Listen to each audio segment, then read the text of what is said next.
আলাইকুম। আজকে আমি বাঁধাকপি ভাজি করব। তো এখানে একটা বাঁধাকপি নিয়েছি, বিশাল বড় সাইজের একটা বাঁধাকপি।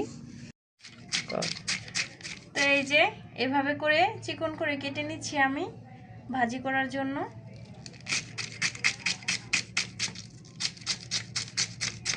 তো পুরো বাঁধাকপিটাই কিন্তু আমি কিন্তু বাঁধাকপিটা কেটে নিয়েছি পুরাটাই।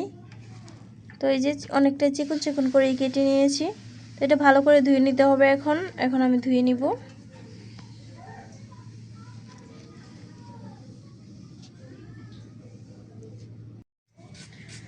তো আমি কিন্তু 3-4টা আলু নিয়েছি বাঁধাকপির সাথে দেওয়ার জন্য। তো আলুটা আমি কেটে নেই।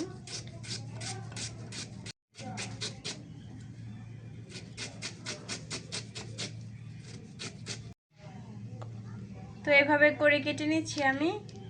তো সেম ভাবে আবারও আমি কেটে নিচ্ছি। তো এই যে আলু কুচিয়ে নিয়েছি কিন্তু চিকন করে, এই তো বাঁধাকপির সাথে দেওয়ার জন্য। আর এখানে আমি একটা ডিমও নিয়ে নিয়েছি। তো ডিমটা দিয়ে আলু বাঁধাকপি দিয়ে আমি ভাজি করব। তো কিভাবে ভাজি করি অবশ্যই দেখবেন, সাথে থাকবেন পুরো ভিডিওতে। তো এখানে আমি এই যে পেঁয়াজ নিয়েছি, কাঁচামরিচ নিয়েছি, তারপর হচ্ছে একটা রসুনও নিয়েছি সাথে। তো নতুন পেঁয়াজ, এই জন্য কিন্তু এরকম ঘাস সহ দেখো দেয়। এই পেঁয়াজটা খাইতে কিন্তু ভালোই লাগে। তো এই যে আমি কিন্তু পেঁয়াজ কাঁচামরিচ সবগুলো ছুলে নিয়েছি। তো এখন আমি কেটে নিচ্ছি।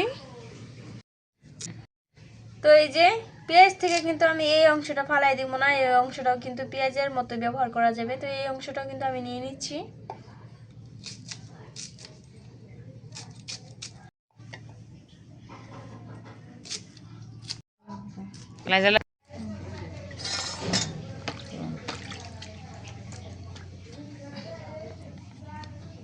তো এই যে আমি এখানে কাঁচামরিচ, পেঁয়াজ আর হচ্ছে একটা রসুন কুচি করে নিয়েছি।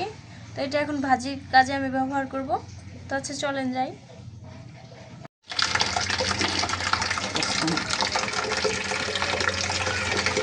তো এই যে বাঁধাকপিটা আমি এখন ধুয়ে নেব পানিতে।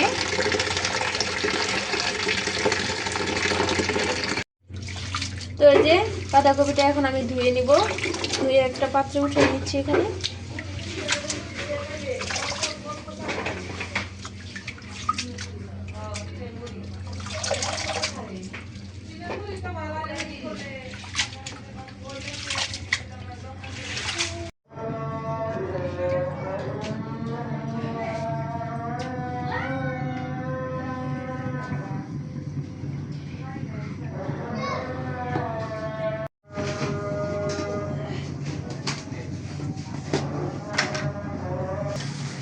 এই তো ভাজিটা আমি বাদ দিয়ে নিচ্ছি।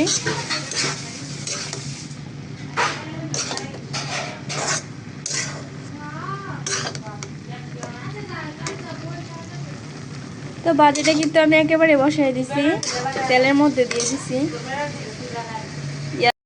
তো ভাজিটা কিন্তু আমি তেল একেবারে দিয়ে দিছি। তো এখন আমি হলুদ অ্যাড করবো এখানে।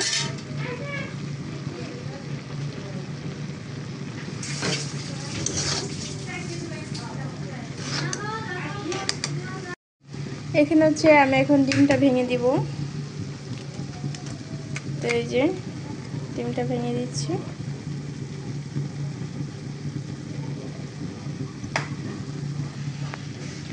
তো ডিমটাকে দিয়ে তারপর হচ্ছে আমি এভাবে নেড়ে নিচ্ছি বাঁধাকপির সাথে।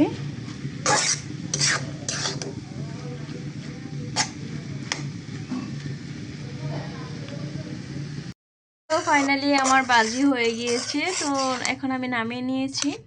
তো দেখেন, দেখতে কিন্তু অনেকটাই সুন্দর হয়েছে।